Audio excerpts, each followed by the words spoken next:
just taking his RPG, staring right at me. He missed from around 10 meters. What moment did you understand what was happening? I woke up at base at 5 a.m. like every morning. They send out like units just in case to like be on standby inside their vehicles, and you're just on standby like for anything that happens. Well, something happened on October 7th. So as I said, we woke up just like every other morning, and at around 6:30 a.m. we started hearing a lot of blasts above us, and they became increasingly closer. We weren't very worried because, you know, it happens. Gaza, we get rockets fired at us all the time. Once the blast started getting like really close, that was when we realized something's wrong. And I just looked up and saw a mortar hit around 10 meters from our armored vehicle.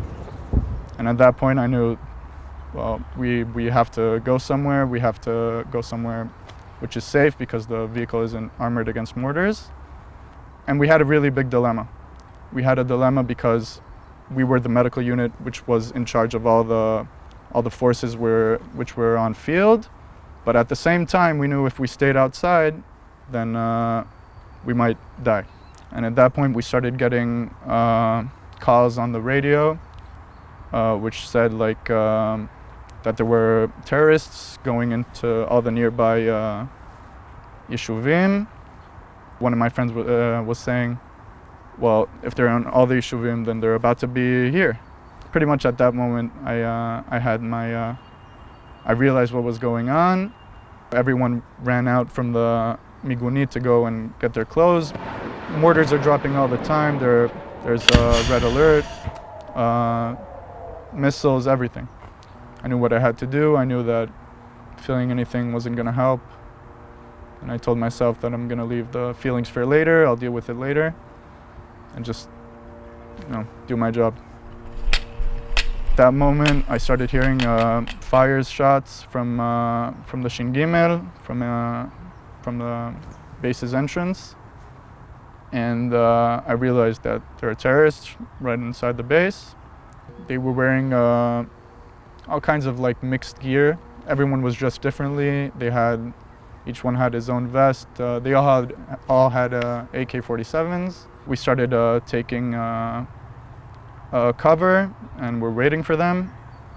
And then I saw around 6 or 7 terrorists just running to the other side of the base, going in. We started returning fire. We had grenades dropped on us. I remember very vividly one of the Nukhba soldiers just taking his RPG, staring right at me. He missed from around 10 meters. And pretty much from the first shot that I fired, I couldn't hear anything. And pretty much I started hearing beeps and sounds, and I couldn't listen to anything. We were worried that they were gonna flank us. So we went deeper into the base and started taking covers from there. We saw a few terrorists which were trying to go around us. We killed them.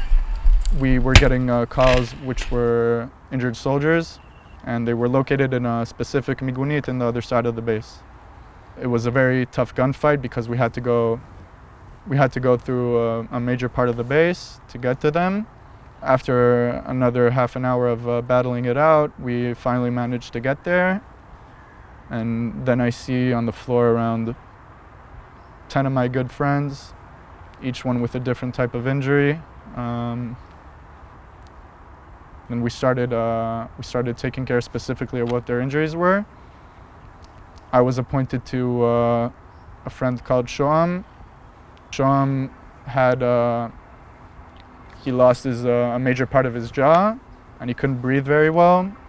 So I was appointed to pretty much sustain his breathing and to clear out the blood that was pouring into his neck. So I was with him about 6 hours until the first helicopter arrived, which we didn't understand what was happening because, you know, 6 hours for a helicopter is something that never happens. I started realizing that what was happening wasn't like a specific point in our base. It was happening all around, and everyone survived except for Shoam, which was he was in the hospital for 20 days. Then he didn't survive his injuries. They donated his organs, and he saved 5 people.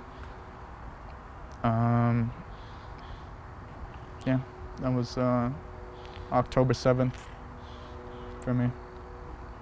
I very much believe that in order to keep their death not in vain, we have to live on. We have to enjoy life and respect their legacy and their memory. And our job is not to let them down, to continue, carry on, and win.